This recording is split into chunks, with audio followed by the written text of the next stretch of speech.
You're listening to the Punisher Waterfowls, the Union 0430 podcast. Brought to you by Real Geese Decoys, the most technological advanced silhouette decoys on the market. And Vortex Canada, the force of optics.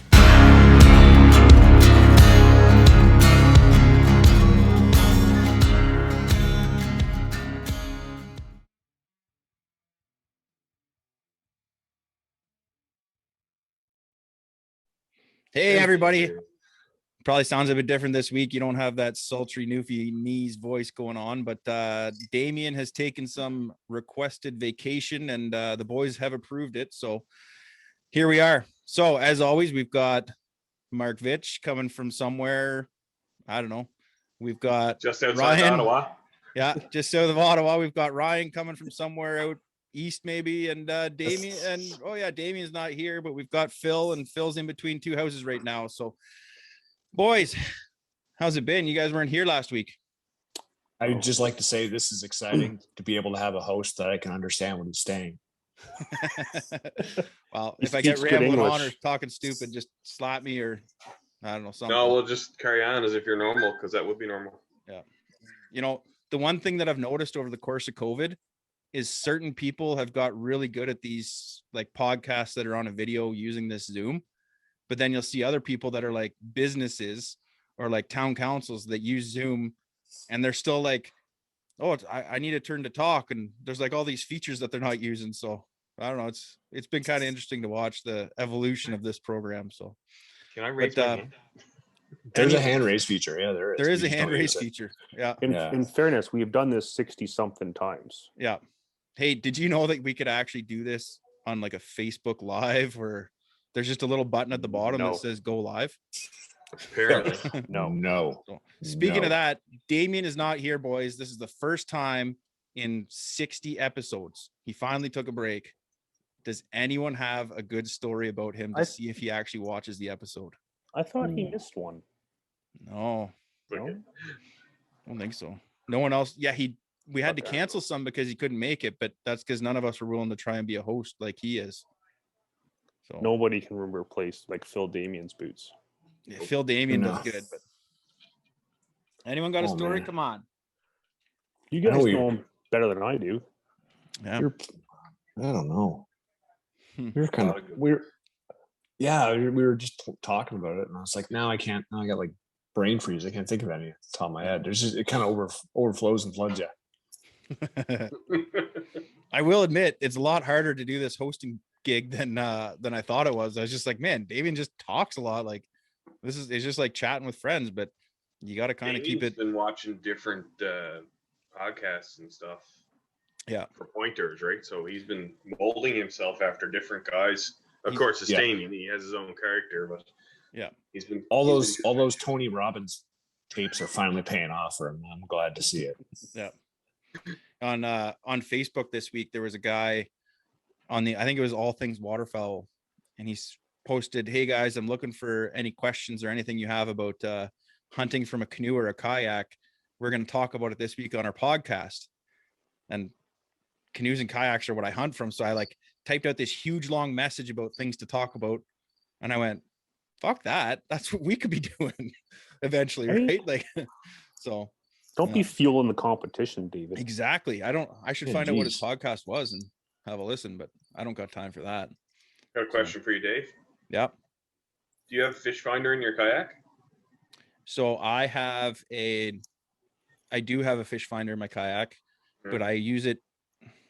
So what I did was I took one that was it's on a ram mount, like one of those ram ball mounts. And then I got a second ram ball for my boat, and I'll actually just loosen it up, take it off and put it on my boat. And I'll go between the two. What are you using for a battery?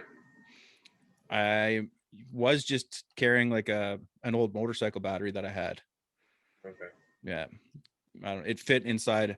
A lot of these kayak manufacturers now have like the different mounting systems and little cubbies for the batteries.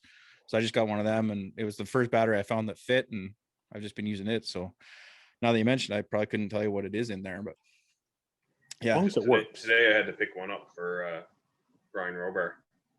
Oh, okay. And it was one of those, I don't know if you ever heard of them, Dakota Lithium. Yeah. So those aren't cheap, by the way. No. And so I picked him up one of those, and apparently his fish finder will last for 2 days on that in the kayak. Yeah. So here's one for you guys. Has anyone ever fallen into the water with their waders on? And do you think that poses a safety hazard? Because that was a big topic that came up in that thread about what waders do you wear in your kayak in case you fall off your kayak, because it can be dangerous.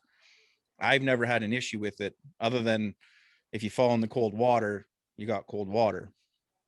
But you guys got any input on that? Well, if they're neoprene, you're going to float. So yeah. if you're like breaking ice, you know, and you're sub-zero temperatures, you're not going to want any water to get in, period. So to minimize that, when you're late season, like you're in that kind of scenario, you're going to want a belt, just so if it does happen, you're going to give yourself a chance. You're not going to go hypothermic or anything, like, because if you're on like big water in like Lake Ontario or something like that, you know, you could be it doesn't take long to go hypothermic, depending on the temperature. So if you are a 20-minute boat ride and you don't have any heaters in your boat and you get wet, you're gonna have a tough time if you get soaked. So yeah. Go ahead. I've been river fishing a hell of a lot longer than I've been duck hunting, and you'll never see me step foot in the water without a wading belt on. That's for sure. And like I've gone for a few dunks out steelheading in like February, March, November, and like obviously current's a whole different ball game, right? Like for the most part, it's shallower water. But even back like when I first got into waterfowling, and I was running out of my little 12-foot tinner with like a 6-horse. Anytime I was under power, going like from boat ramp to my spot, whatever, I'd still have the wading belt on, but shoulder straps off. So if something were to happen, I could pop that belt and get out, or depending on, you know, the scenario, I could either leave the belt on, whatever the case may be, but I would never run with the shoulder straps on the waders. Yeah. So and there's always you can wear a life preserver while you're under power. Yeah. As well. Which in addition to. Yeah. Yes. So I like to ride motorcycles, and one of the big things people say about motorcycle riding is to dress for the slide, not the ride. And that refers to, it doesn't matter how hot it is out, wear that jacket, wear the long pants, don't be in shorts and flip-flops riding your motorbike. And I believe in that fully, and I kind of carry that over to the kayak hunting and kayak fishing as well. And the thing that I tell people is I try to say, like, if there's something super important to you, it's either attached to you or attached to the boat. So I leash my gun to my boat. If I fall out and I'm going to go hypothermic and I'm going to get in trouble, I'll flip my kayak back over, grab my paddle, anything that's attached to the boat, I can throw it back in the boat quickly, and I'm going back to shore and getting in my truck and getting warm. Anything that's not important, I'm going to come back for later. I'm not going to leave a mess, but that's something that when you tell people that, they're like, oh, I never thought of that. Or it's just something that, yeah. The other thing that people don't think about is where to leash your gun to. And I always say, leash your gun to your boat, because if you fall in and you don't know how deep it is and you get in trouble, you don't want essentially an anchor attached to your body. And there's some guys that say like, oh, well, thinking that way, you're a wimp or whatever. It's just a gun. Well, if you're fighting for your life trying to swim, any little bit of weight hurts you. Like I've always run floating gun cases in the boat. Yeah. Just for that reason. Yeah. So when I have the gun out and I'm actually actively hunting, I have it's attached to my boat, just a little carabiner clip. And then there's 4 foot of paracord. And then on the end of it's just a gun swivel mount, and just clip it to the back part of my gun and it's ready to go. I know someone that could probably fabricate you a very pretty one. I actually fabricated this one on my own. I did the whole knots and yeah. But it's not an authentic top-notch paracord. It is not an authentic top-notch. Now that you mention it, I should probably see what he can do. But so yeah. All right, boys. What plans do we got for opening weekend? Smash ducks and not be moving from fucking one house to another. Now you're moving during the early season, aren't you? Early goose? No. So we take possession of this new house 2 days before duck opener. Okay. Yeah. So, so thankfully we have both houses for a week. So take possession on the Thursday. I'll get some shit done Thursday, Friday morning. I'll be 401 eastbound to the K-Town on Friday.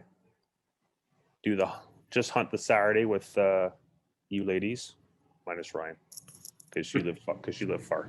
Too far. And we actually have movers coming to do the move on the Monday. I'm gonna stand there and watch other people work. It's fucking epic. That's what I do for a living. That's great. I was gonna say, isn't that what you do for a living too? But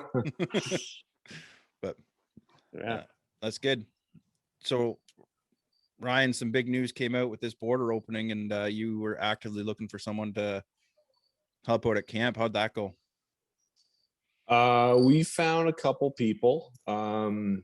It's really hard to find. It's not necessarily the hard thing, is trying to find the right person. There's lots of people who are capable of doing it.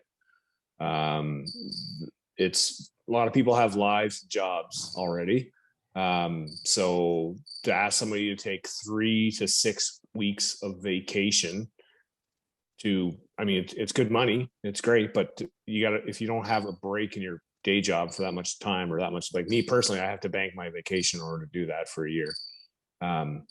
So there's few and far between people in that window.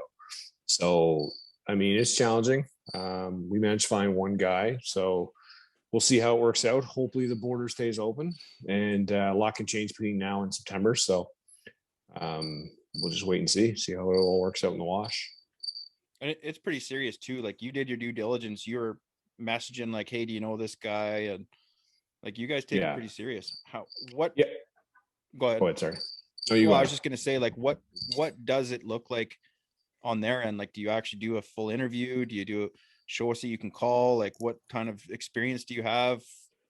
So it's kind of funny you said that. I've seen a lot of outfitters like, oh yeah, send us your calling demo. Like, that's the last thing we give a shit about, to be honest with you. Like, we want people who can find and kill birds. So if you can't find if you need to be an expert caller, then you're probably running traffic and you don't know how to scout properly. Like, I've seen there's guys in the Alberta Lodge who are not the greatest callers in the world, but they're killers. They can find the birds. They know how to set up the birds, and then I've seen them put some pretty horrible shooters in front of a lot of birds and come away with a full truckload. So that's really the last thing. The rest you can be taught. It is intimidating when you get out there. I've only hunted out west like a handful of times prior to that, so it was completely foreign and new to me. I had to learn fast, but that's the thing, is you gotta have a good team. You gotta, Daryl runs a really good camp out there, and he's really really patient, really good at helping people along, and we got a tight team. So the biggest thing with us, there's only 4 of us right now, so we just wanted to make sure we had the right fit and personality, which is hard to gauge virtually, but as long as they got a good work ethic and they're good with people, and the hunting is equally as important, but it's not the end all be all. So yeah. And it was something that I was like, man, if I was 10 years younger, that would be a challenge that I'd like to try. Like, something to go out there and you think it's just hunting, but really you're scouting morning and afternoons. You're trying to find birds all the time and make sure that these people have these excellent hunts, and there's a lot of work to it. And once you start watching the show and you start looking at the behind the scenes, it's like, wow, there's more to this than I ever thought. Like, good on you guys. Yeah, it's constant. Like, it's literally sun up to sundown. I go for the second half, so it's a little bit easier because the days are not as long, because we're not getting up at like 4:30 or 3:30, because the sun rises and it's 6 in the morning, October when I go. So, but yeah, it's constant. And if you're not scouting, you're hunting. If you're not hunting, you're working on a vehicle. You're washing snow decoys off because they got covered in mud. Like you're cleaning guns, you're cleaning vehicles, you're changing tires, you're doing, there's lots to do. Like, no, we don't clean birds. We have somebody who does that in camp, which is nice, but especially when you come in with 150 snows, but there's no shortage of work. Your downtime is minimal, but you get paid well and you get fed well, and the best, and you love your job. If you're not doing that if you don't love to waterfowl hunt and don't love to take people hunting. Yeah. So it's, for me, it's I love it. Yeah. So take me through. You've got someone goes out and they do, like, say you went out and you scouted and you found that field for the morning. You've got a group of guys at the camp waiting to hunt there. First thing in the morning, are you all going out at the same time, or do you let them sleep a little longer? Will you guys go set decoys? How many of you guys set decoys together? What's going on with all that? So I'll just let's just start at the beginning of the week. So a new group would fly in on Sunday. We will have scouted Sunday morning. We will scout Sunday night. Somebody, usually Daryl, we have a mini bus. Daryl will go pick them up. Clients bring them back for supper. We will have done our evening scout. We'll have a meeting that night after the scouting's done, and everybody will kind of compile and say, hey, I've got permission locked down for this hunt and this hunt, and what you have for birds. So somebody might have a snow hunt, somebody might have a pothole duck hunt, and ultimately Daryl, who manages the camp, he makes final decision of who's hunting when and what. And depending on how that first hunt goes in the morning could dictate what the afternoon hunt is. So if I take a group out in the morning and we, shoot a bunch of snows and we get 40 ducks, we shoot our duck limit.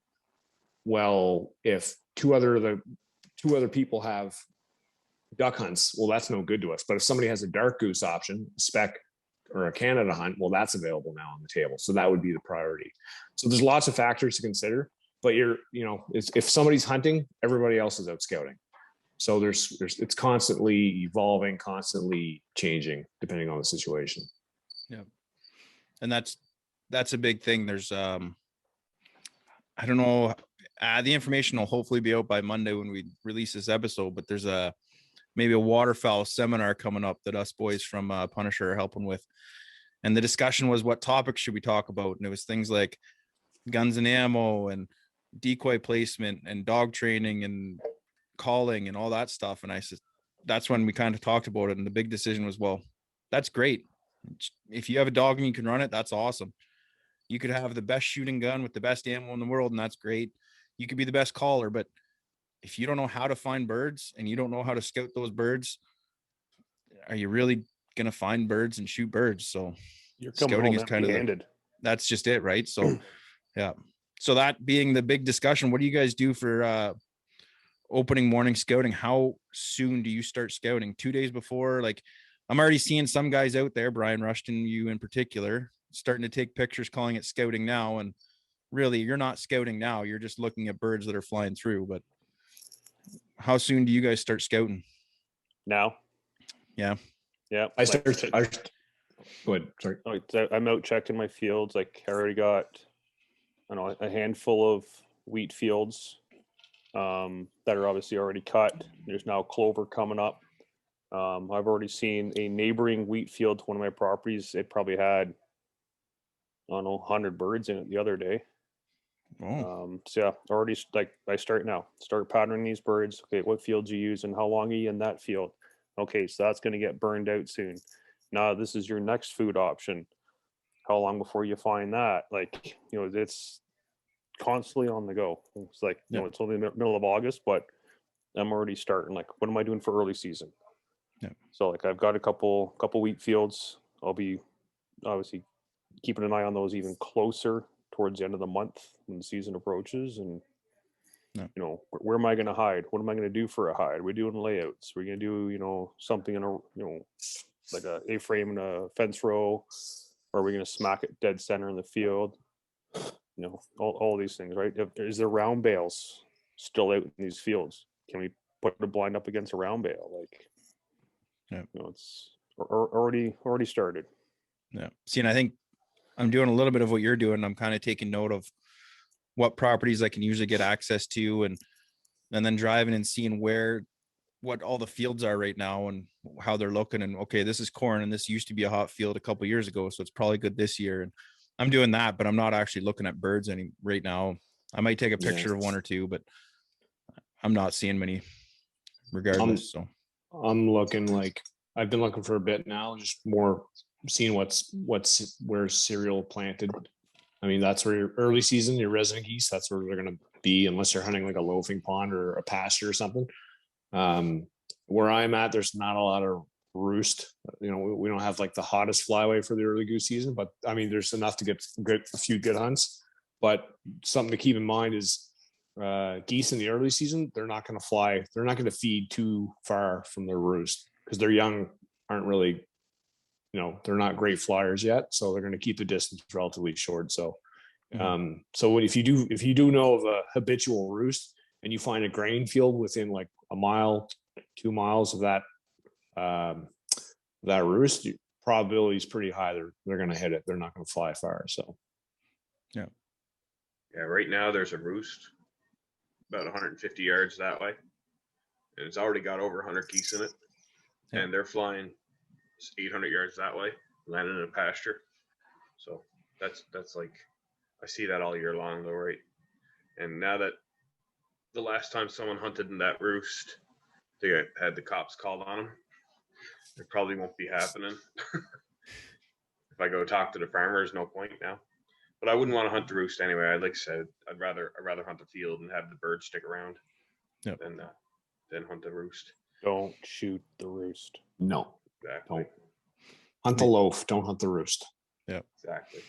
And the other thing that I learned it big last year was to actually go and take a tour while it's warm of all the areas that you usually hunt on the boat. 2 years ago, the main area that we always hunt, it had a ton of those Phragmites.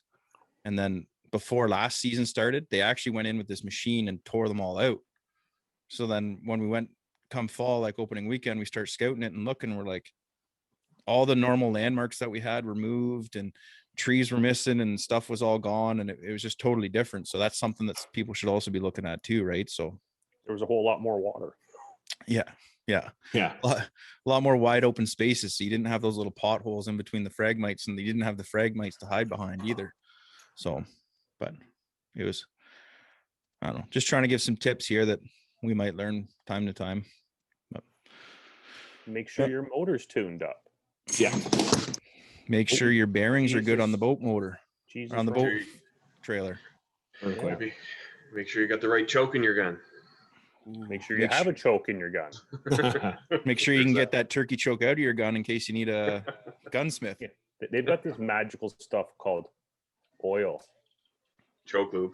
Choke lube, yeah. You guys use choke lube?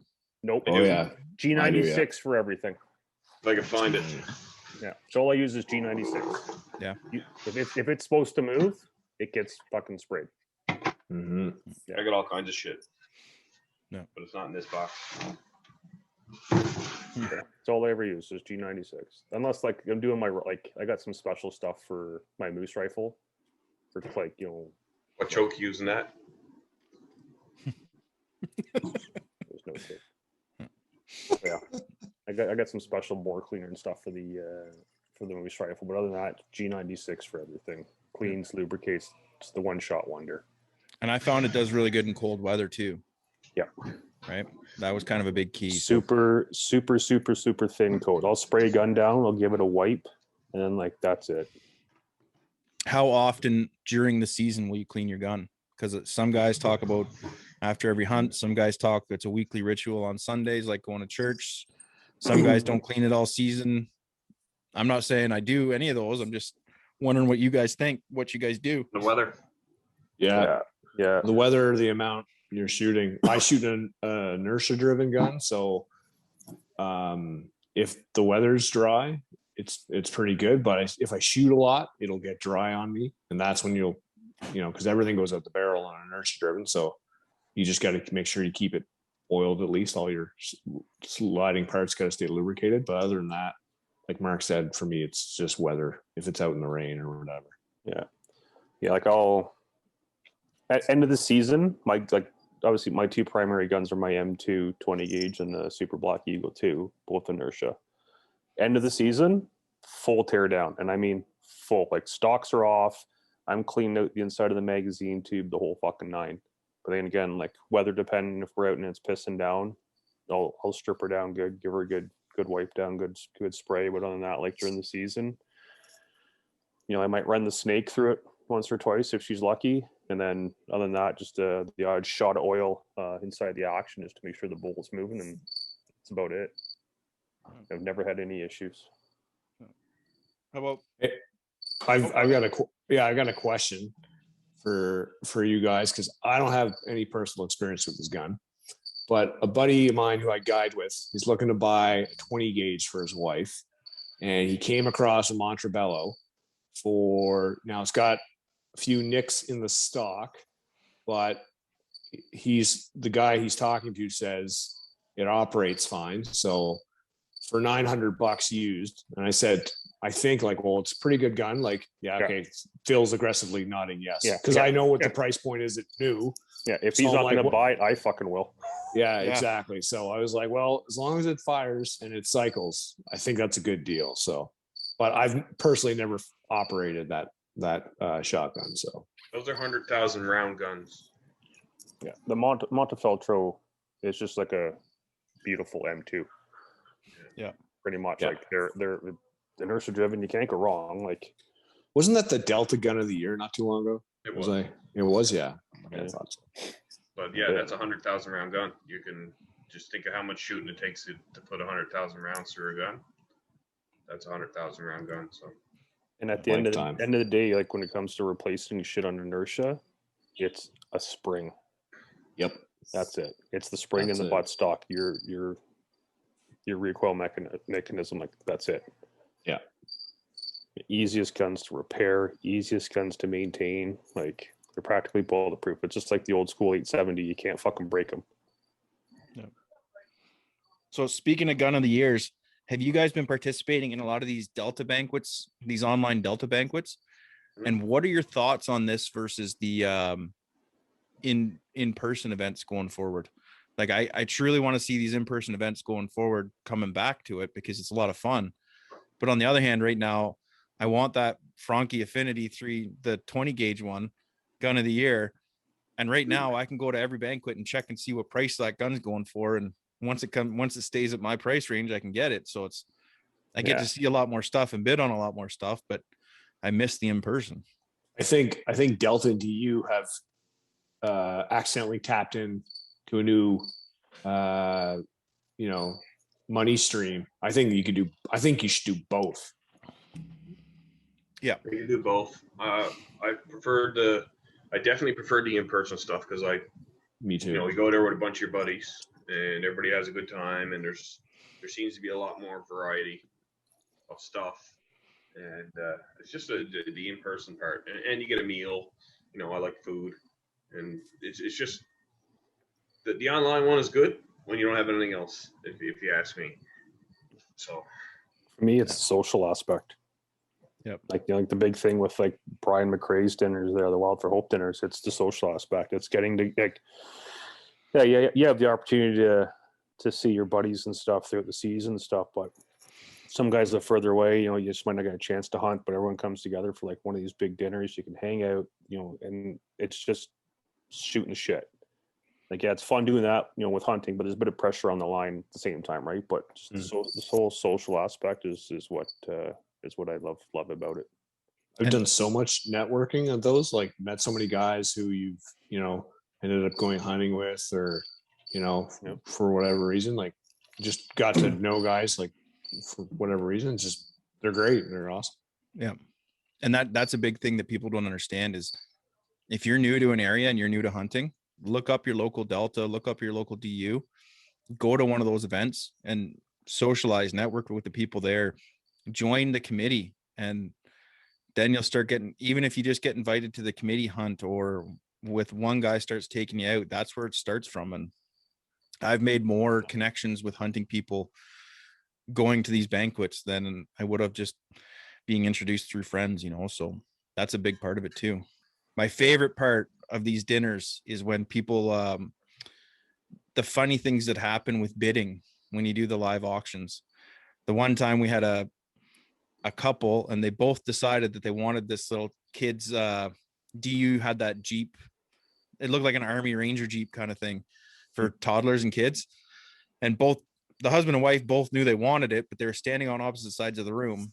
And at one point they were bidding against each other and didn't realize it. And some people were like, we should tell them. And it's like, no, this is way more fun. Right. So, Makes money. Yeah. They way overpaid for it, but they weren't going to lose to each other. It's all coming out of the same account. Yeah. Yep. Or when you got you got a number when you get in there and you put down your number and your buddy's bidding on the same thing. And you watch him go over, scratch his head, put their number down. They go sit down, you wait till they're not looking, you run over and throw your number down again. Yeah. Yeah. That is one thing I miss too, is those Legion meals. Like it's always a good cooked meal. Like the Legion puts it on, or the Women's Society, or I don't know what groups you guys have local to you, but it's like meat and potatoes and gravy and just like all the fixins. And it's the stuff you would like, you dream to come and eat after like a cold evening hunt. Like it's just that meal. Yeah. It always is. Yeah.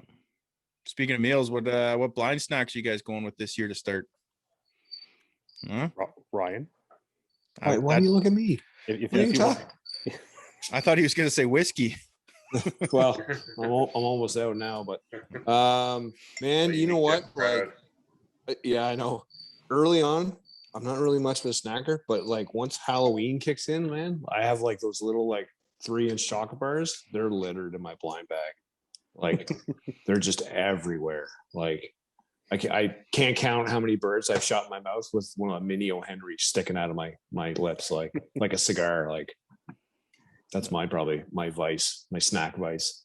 You gotta have snacks, because how else are you gonna be fucking around and eating something when birds show up, right? Yeah. And so actually funny story, when I first started, me and Mark used to work together years ago. And I was working in like this tool crib, and Mark comes up to me one day and goes, "Hey, I heard you hunt ducks." I'm like, "Yeah." He's like, "I hunt ducks." I'm like, "Okay, let's go hunt ducks." I'm like, "Okay." So that was the beginning of a beautiful friendship. So we went home to the valley where I live now at the time, because we lived in the city, and he shows up and we were hunting a standing corn, and he brings this like big red cooler. And I was like, oh, okay, well, probably got like something to drink or just coffee and probably something to sit on. So he's like, you like to eat? I'm like, yeah, I like food. Bust open this cooler. He's got like 3 different types of salamis, fine cheeses. Like, I'm like, man, like I fucking found a hunting partner. Let's go. Like A tear comes to Ryan's eye. Did we just become best friends? Yep. Exactly. And then you want to do karate in my garage after? That's what we did. That's awesome. Marco would be proud. Oh yeah, it was great, man. I was like, yep, I'll always remember that. So see, I'm always the guy that I can't tell you. I can't remember how many birds we shot today. We might have shot like 2. I don't know. I just remember it the was food. 2. It wasn't much, I don't think. Yeah, but we ate like kings at least. I used to be the guy that like the start of season, I'd like have that warm burrito that you'd microwave beforehand. You'd wrap it up and put it in the cooler so that it was still warm and you could eat that. And then as the season goes on, things just turn into like, by the end of it, it's like Sour Patch Kids and M&Ms. And then last day of the season, it's like, maybe we should just have that one hunt where we bring bacon and eggs. And that's what I like. Myself and Ryan had a string of a couple of years where almost every single time we hunted, we went for breakfast. Yeah. I put on a lot of weight. Big breakfast. Yeah. When we were in the Ottawa Valley, we habitually would find the place that served the biggest breakfast, and we would target that. And there would be like a big stop. What was the trucker one called? I can't remember. Anyways. In Arnprior. Arnprior or no, like the Big Stop, Irving Big Stop, like the trucker breakfast. Oh, the Hungry Wolf. Hungry Oh, Man. it was the Hungry Wolf. Yeah, Hungry Man, Hungry Wolf. Like you get like sauce, like 3 eggs, sausage, bacon, fried bologna. If any American listeners have never tried fried bologna, you need to try it. Like hash browns, toast. We like so when I was on the ships, fried bologna, we had a chef on the ship, and he'd like put the menu up, and for breakfast every morning you had 2 options: bacon or Newfie steak. And that's what he called it all the time. So That's what it is. that's Yep. yeah. And it took me almost a month to be like, all right, what is it? And then he's like, no, you got to try it. I'm not telling you. And then finally I tried it, and I was like, fuck, that's good stuff. Like, definitely try that. Rare delicacy. Yeah. So I yeah, fucking hate bologna. our millions of listeners are going to go out and eat bologna now, and the price is going to go up. You wait. you just it's like toilet paper. It's going to fly off the shelves. Yeah. Here's one for you. So got dog trial this weekend. Rule number 1 of a dog trial: you don't show up in a dirty truck. So I went out to Canadian Tire today to go find. I needed soap because I had no soap. Go to Canadian Tire, get a jug of soap. I'm right. I need like a new sponge, scrubby, something for the truck, right? Scoured Canadian Tire. No foam sponges, nothing. I'm like, great. This is the next thing that's going to go up in fucking price. There's like a shortage of fucking sponges. Or sponges. I had to go to Walmart. I haven't been to Walmart in like 2 years. It's not happy. Did you guys see that car wash hack thing from TikTok? That you take your hose with no water in it, and you pour Dawn dish soap into it, and then you put the sprayer back onto the hose, turn the water on, and start washing your truck, and it'll soap your truck just like you're at a car wash. Oh, yeah, yeah. There you go. These fucking smart people that just sit at home doing nothing, making TikToks. Man, you can learn something from them. So get educated. Half the time it's what not to do. Yeah. Yes. So you can use that to clean your duck boat. Yeah. There you go. How about your decoys? You boys clean your decoys before season? No. Yep. No? Yeah. What do you clean them with? Soapy water. Yeah. In the pond. Throw them in the kids' pool. A little bit of soapy water. And then the ones that are really starting to fade, I'll put a little bit of clear coat on them, and that's it. Low mat clear coat. Good to go. Yeah. Mine have never gotten washed. Just throw them in the pond that you're going to hunt in. Yeah. Rinse the dirt off, and they're good to go. Yeah. It's good. Well, field decoys are different. Yeah, they are. Yes. Yeah. That's the neat one that I saw was those guys with they bring the flamethrower, the flame torch to the field to melt the ice off for the frost. Yeah. That was. Yeah, I guess. That's a trial and error thing. You know where you don't have to do that is with real geese silhouettes. There you go. True. Because if you did, they'd catch fire. But secondly, because it doesn't happen. Yeah. No. They don't frost. For the people that don't know, Real Geese has their own Facebook group, and Greg Mintz has been posting some deals on decoys on there. You can get decoys just seconds, or good decoys just mixed packs or whatever. He posts specials on there all the time that you can only get if you're a part of that Facebook group. So if you're listening to this, look for that Real Geese Decoys Facebook group. Like the Real Geese fan page. Yeah. Speaking of which, another good plug for Craig. There's a gentleman that actually posted on there today that he ordered I can't remember what he ordered. I don't know if it was a box of shadows, whatever the case may be, but like UPS. I saw this. I shit you not. You look at the box, looks like UPS drove over the fucking thing and then pitched on his porch and ran away.